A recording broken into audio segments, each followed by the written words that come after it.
చాలా సముచితంగా, అంటే వాళ్ళు మధ్య మధ్యలో వెళ్ళిపోతున్నారని చెప్తున్నా, ప్రతి విషయంలో కూడా చాలా సముచితంగా ఆయన ఇన్వాల్వ్ అయ్యి కూర్చోమన్నా కూడా కూర్చోకుండా ఆయన చాలా గట్టిగా అనుకున్నది సాధిస్తున్నారు. ధన్యవాదాలు బుచ్చే చౌదరి గారు. ఆర్థిక శాఖ మంత్రి గారు, మీరు మొదలు పెట్టండి. ధన్యవాదాలు సార్. ఆర్థిక శాఖలోకి అడుగు పెట్టే ముందు మా రామన్నన్ గురించి 2 మాటలు అయితే అద్భుతంగా చెప్పాలి. 22 బడ్జెట్లు చూశాను అధ్యక్ష. 22 బడ్జెట్లు ఎక్కువ అటువైపు ఉండి చూశాను అధ్యక్ష. ఏ రోజు కూడా దేవాదాయ ధర్మాదాయ శాఖ డిమాండ్ మీద ఇంత డీటెయిల్డ్ ఎక్స్ప్లెనేషన్ ఇచ్చినటువంటిది ఏ రికార్డ్ సిస్టమ్ కూడా ఉండదు.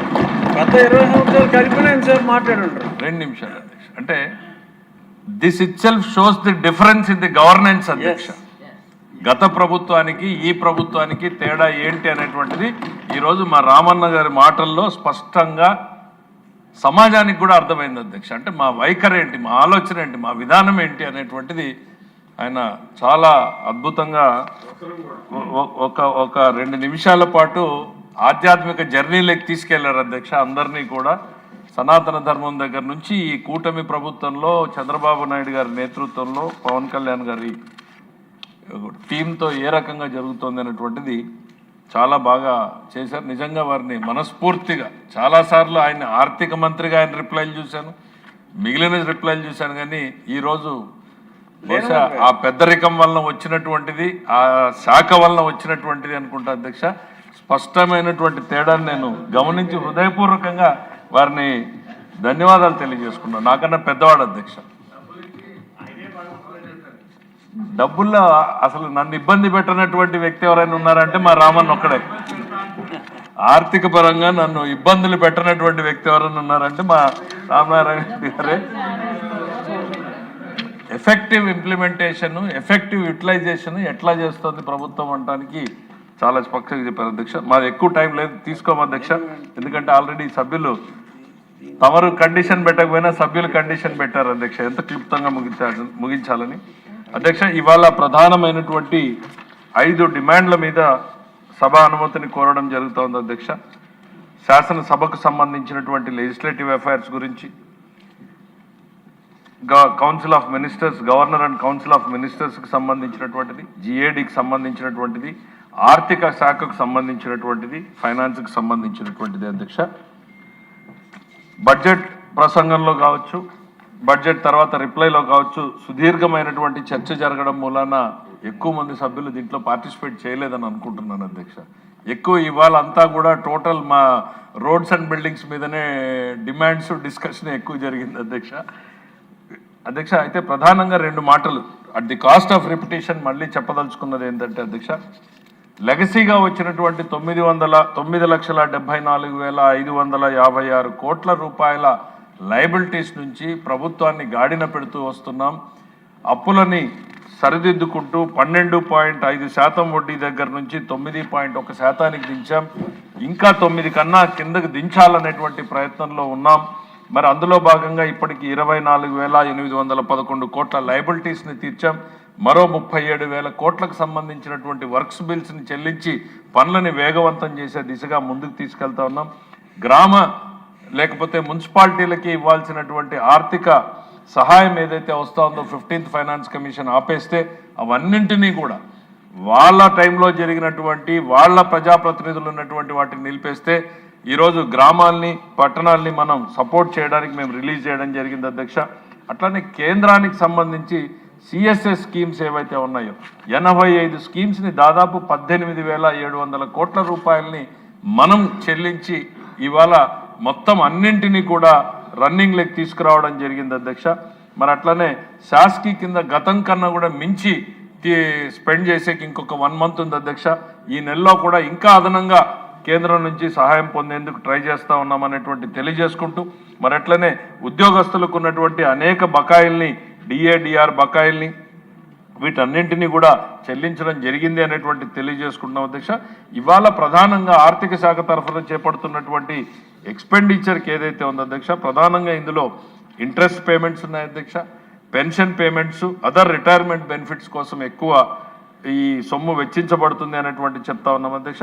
అట్లనే క్యాపిటల్ సైడ్ వచ్చేటప్పటికి రీపేమెంట్ ఆఫ్ డెట్ కోసమే అధ్యక్ష ప్రధానంగా ఆర్థిక శాఖ కోరుతున్నటువంటి ఏ పద్దు ఏదైతే ఉందో ప్రధానంగా వీటి వినియోగం కోసమైనటువంటి తెలియజేసుకుంటూ మరి అట్లానే ప్లానింగ్ డిపార్ట్మెంట్ తరఫున ఇవాళ గత ప్రభుత్వాల్లో ప్లానింగ్ డిపార్ట్మెంట్ అనేటువంటిది ఒక డార్మెంట్గా ఉండేటువంటి పరిస్థితి ఉంటే చంద్రబాబు నాయుడు గారి నేతృత్వంలో ఎట్లా పనిచేస్తుంది అనడానికి ముఖ్యమంత్రి గారు ఎవ్రీ మంత్ ఇవాళ కలెక్టర్లతో ఒక ఆన్లైన్ రివ్యూను ఏదో ఒకటి చేసేటువంటి పరిస్థితిలో కీలకమైనటువంటి ఇన్ఫర్మేషన్ ఇవాళ ప్లానింగ్ డిపార్ట్మెంట్ చేయగలుగుతుంది. ఒకవైపు విజన్ డాక్యుమెంట్ని రాష్ట్రం మొత్తానికి ప్రిపేర్ చేసి మండల స్థాయి నుంచి రాష్ట్రం స్థాయి వరకు ఒక గోల్ సెట్ చేయడం జరిగింది. ఈ దిశగా పోతున్నామా లేదా అని చూడటానికి కీ పర్ఫార్మెన్స్ ఇండికేటర్స్ అని చెప్పి ఏ శాఖలో ఏం చేస్తే ఆ లక్ష్యం వైపు మనం అనుకున్న సమయంలో చేరగలుగుతామనేటువంటిది గౌరవ ముఖ్యమంత్రి గారు ఆదేశించారు.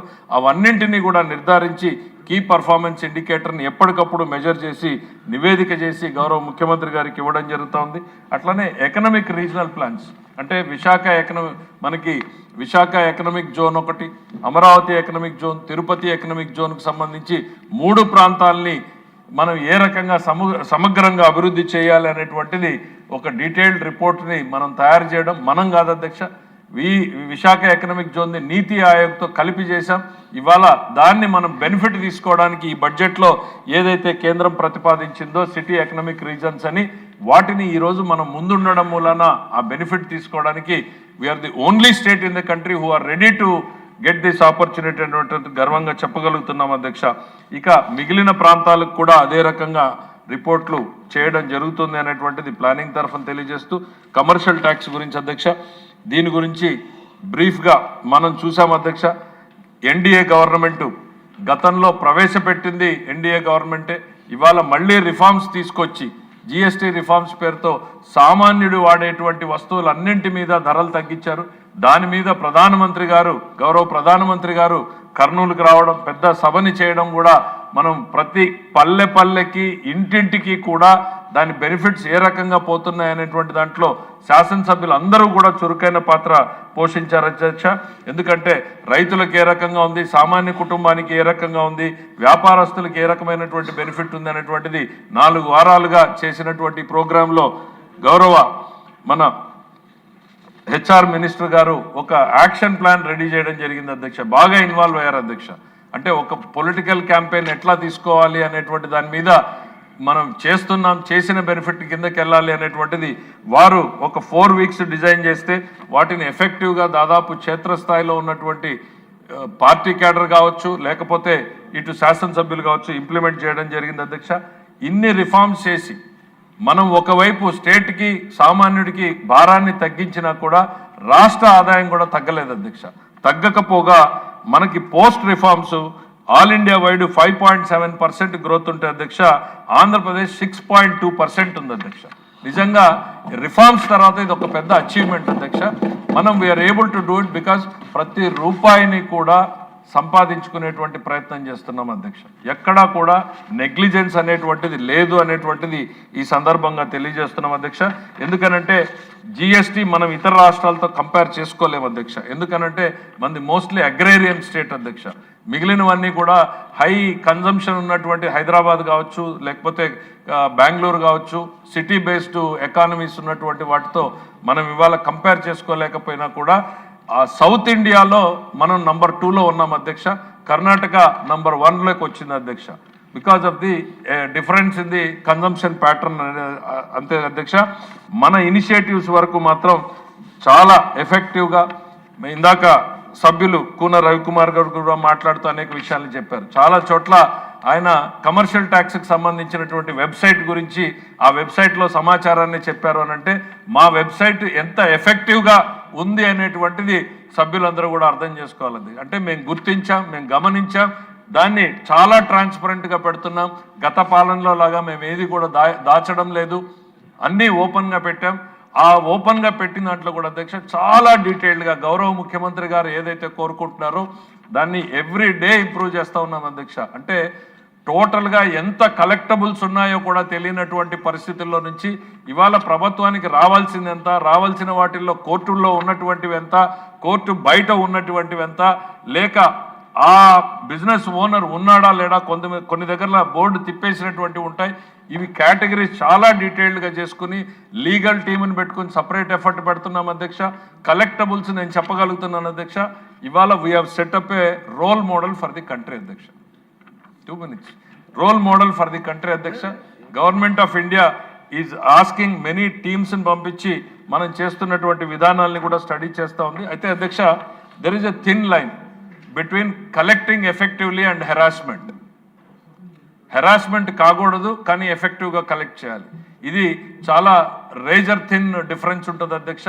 మిత్రులు చెప్తా ఉండి 7,000 కోట్లు 8,000 కోట్లు గత ప్రభుత్వంలో జరిగాయి, మీరు ఎందుకు వసూలు చేయరు అన్నప్పుడు చాలా కేస్ బై కేస్ని డీటెయిల్డ్గా స్టడీ చేయాల్సినటువంటి అవసరం ఉంది అధ్యక్ష. ఎక్కడా కూడా ఇది బిజినెస్ ఫ్రెండ్లీ స్టేట్ అన్నటువంటి అట్మాస్ఫియర్ దెబ్బతినకూడదు. గౌరవ ముఖ్యమంత్రి గారు is of doing business, speed of doing business గురించి మాట్లాడుతున్నటువంటి నేపథ్యంలో దానికి భిన్నంగా ఏ శాఖ కూడా నిర్ణయాలు తీసుకోకూడదు అనేటువంటి దాంతో ప్రతి విషయంలోనూ ఆచి తూచి ఆలోచించి నిర్ణయాలు తీసుకోవడం జరుగుతుంది. ఏ రకమైనటువంటి కాంప్రమైజ్ లేదు అనేటువంటిది తెలియజేసుకుంటున్నాం అధ్యక్ష. కొన్ని ఇష్యూస్ తీసుకొచ్చారు అధ్యక్ష. నకిలీ బిల్స్ అనేటువంటిది ఎస్ అధ్యక్ష, ఇది కంట్రీ వైడ్ జరుగుతూ ఉంది అధ్యక్ష. దీని మీద ఇవాళ ఒకటి మనం కాదు అధ్యక్ష, జిఎస్టీ అని ఏదైతే గవర్నమెంట్ ఆఫ్ ఇండియా ఉందో ఇద్దరం కూడా ఒకరికొకరు కోఆపరేట్ చేసుకుంటూ ఎందుకంటే అధ్యక్ష ఇది ఇంటర్ స్టేట్కి సంబంధించింది అధ్యక్ష. ఇక్కడ బిల్లు వేస్తాడు, హైదరాబాద్కి అంటాడు, హైదరాబాద్ నుంచి బెంగళూరు అంటాడు, మళ్ళీ ఇక్కడికి తీసుకొస్తాడు అధ్యక్ష. సో ఈ లింక్ మనకు దొరకదు అధ్యక్ష. సో దాంతో it is becoming a big mafia across the country, ఇక్కడ కాదు. సో దాని మీద కేంద్రం కూడా మనం we are one of the first states who went and represented. ఒక 2-3 కేసుల్లో చేస్తే వాళ్ళు మనం అడిగినటువంటి అమెండ్మెంట్స్ కూడా తీసుకొచ్చారు అనేటువంటిది గౌరవ సభ్యులకు తెలియజేస్తున్నాం అధ్యక్ష. వారు మా దృష్టికి తీసుకొచ్చినటువంటి అన్ని అంశాల మీద కూడా తప్పకుండా పరిశీలించి సరైనటువంటి నిర్ణయం తీసుకుంటామనేటువంటి తెలియజేసుకుంటూ గౌరవ సభ్యులందరినీ కూడా ఈ ఏదైతే ఆమోదం కోసం కోరామో వాటిని సహృదయంతో ఆమోదించాలని చెప్పి కోరుతూ సెలవు తీసుకుంటున్నాను అధ్యక్ష. ఇప్పుడు నిధుల కొరకు అభ్యర్థనలపై ఓటింగ్. 11వ అభ్యర్థన కింద రోడ్లు భవనాల శాఖకు 9,977 కోట్ల 71,14,000 రూపాయలకు మించని సొమ్మును